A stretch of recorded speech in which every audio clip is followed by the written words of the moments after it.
Here you go. Serving me ice cream. Big ass scoop for a very nice lady. Thanks, Cole. Very big ass scoop for a, I don't want to say it, big ass bitch. For my whole life, I didn't know if I even really existed. But I do. And people are starting to notice.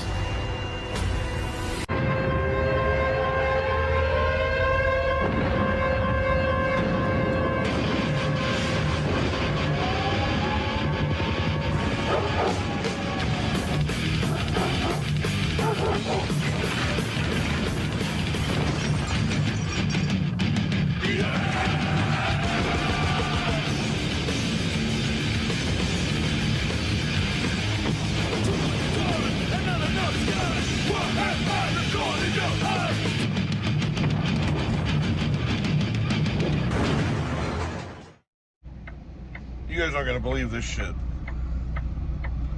So yesterday I had this happen. And today, I've driven about 30 miles. And then this happened. 2 tires in 2 consecutive days. This isn't real life. This can't be real life. Alright guys, we're in Cincinnati, sitting in traffic. It's also raining, and last year I showed highlights of the Weenie 500, which it's right before the real Indianapolis 500. It's a bunch of wiener dogs going around the track. So they did it again this year because, well, as you're seeing this, the Indianapolis 500 is tomorrow, Memorial Day Sunday, I guess. And I figured since this is the 75th episode, instead of just showing highlights, I'm going to show you the whole race. Now, this originally aired on Fox, so I don't know if this is going to fuck me up and get me a copyright strike. But I'm going to do it anyway because, you know, that's how this channel rolls, man. We march to the beat of our own drum, so... Anyway, ladies and gentlemen, here it is, the 2026 Weenie 500. Enjoy. Weenies! Start your engines!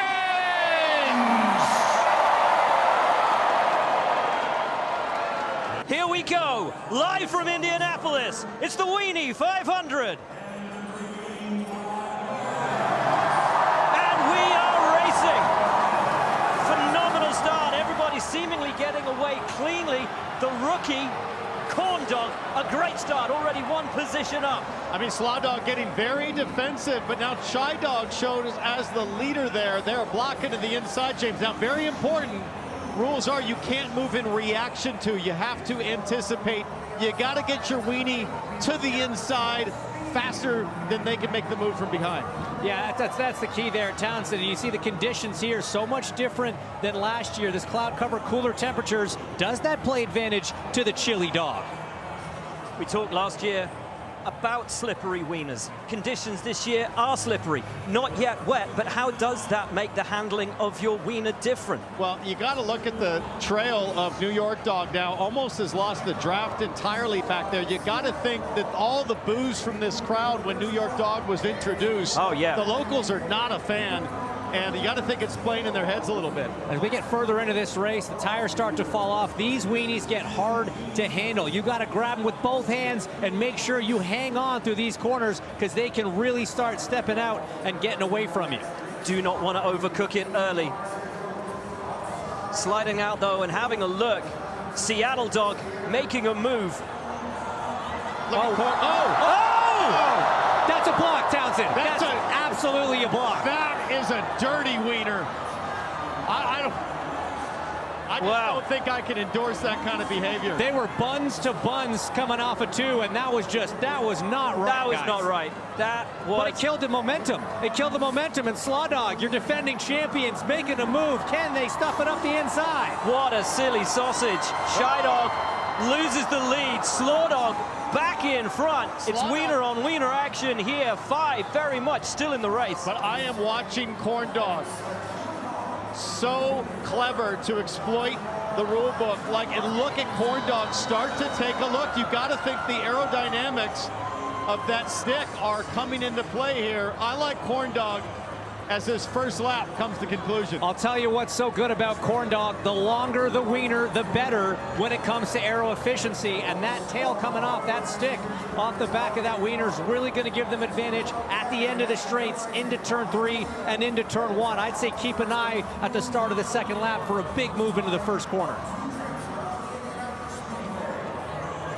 You see at the back, Seattle Dog really struggling. Not sure if they'll be able to catch up to the rest of the field. It's going to be a big effort from there. James, you know what it takes. Townsend, you know what it takes around this legendary racing circuit. When you have a moment like that on the first lap, how do you redouble your effort and get back into it? You know, I talked to some of the drivers before this, and they said it's a gentle touch with the wiener, actually. You would think it's 2 hands holding strong, but it's a gentle touch that really is the differentiator, to have the finesse when nursing it through the corners. You don't want to handle this too hard. Let's take a replay.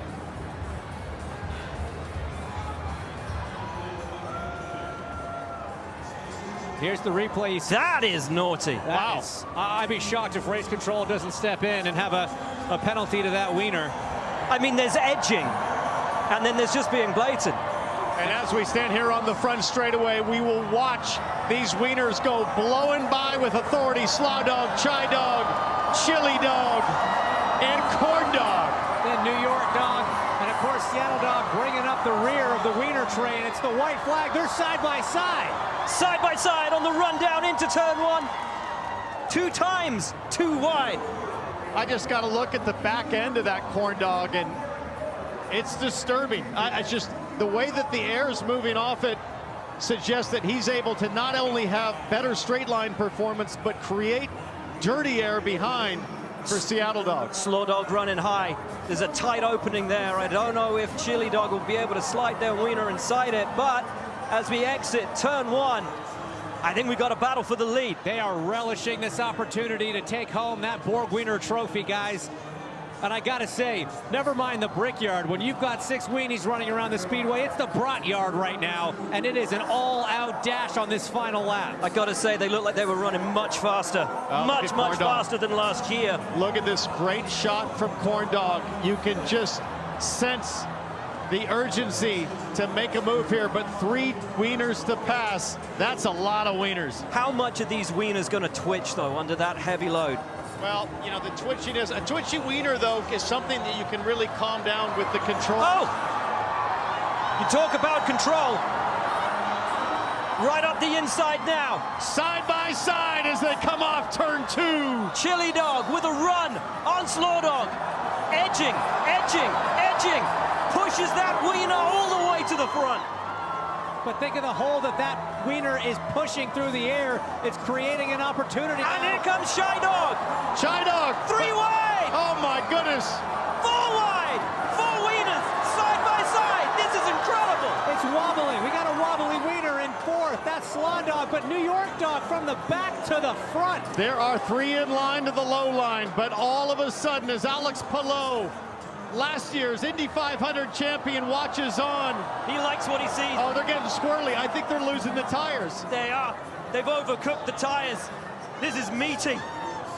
You gotta think there's a beef, though, from that earlier swerve between some of the drivers. It's about to get settled. What an incredible comeback from the New York Dog. This crowd was not a fan last year as New York faced off against Indiana. But did they get too far ahead? Has that created an opportunity for that 3-car train to make a run coming off of turn 4? Big boos coming from the crowd. Chili Dog, Slow Dog, Chai Dog pounding their wieners through the final corners.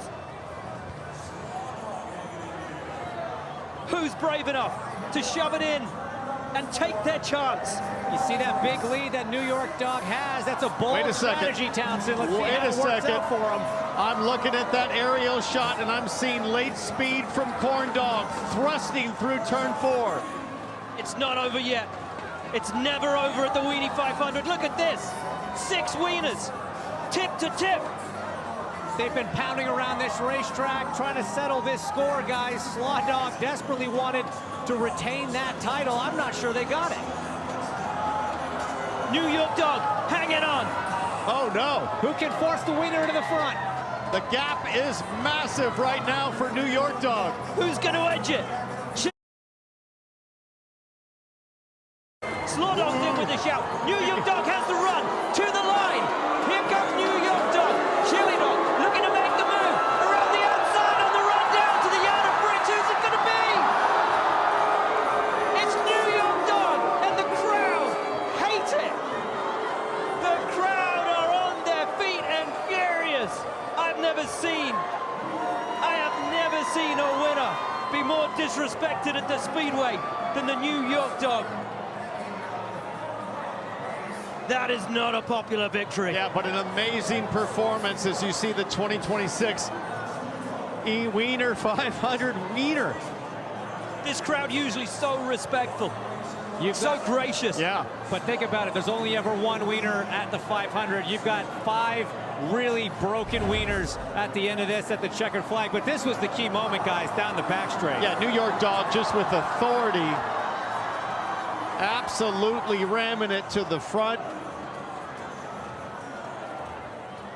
Just no chance really for anybody else at this point. It just, the move came too late and too strong for anybody to counter. And this was it, faced with giant buns. He slid his wiener exactly where he wanted it to go. It was perfect execution. Right across the line. So close, almost nothing between those wieners. Nearly touching across the line. But New York Dog, wow, in the upset. Massive upset here at the Indianapolis Motor Speedway. And how about Corn Dog all the way down in P6? I'm shocked. Failed. I really thought Corn Dog was going to do something. I don't know if there was, you know, a powertrain issue per se, or if the aerodynamic calculations just didn't factor as they hoped for. The casing looked like it may have been coming loose on that last lap, Townsend. Yep. That could have caused a little bit of drag, made it harder for them to make that final pass. Dragging your wiener around this place. I mean, but there's so many burns. variables. It just burns, I got to tell you. You can have soggy buns. You can have all kinds of issues in the final prep for making a run here. All right, so sorry about that. So there you have it, the Weenie 500. The commentary honestly is the greatest thing on that shit.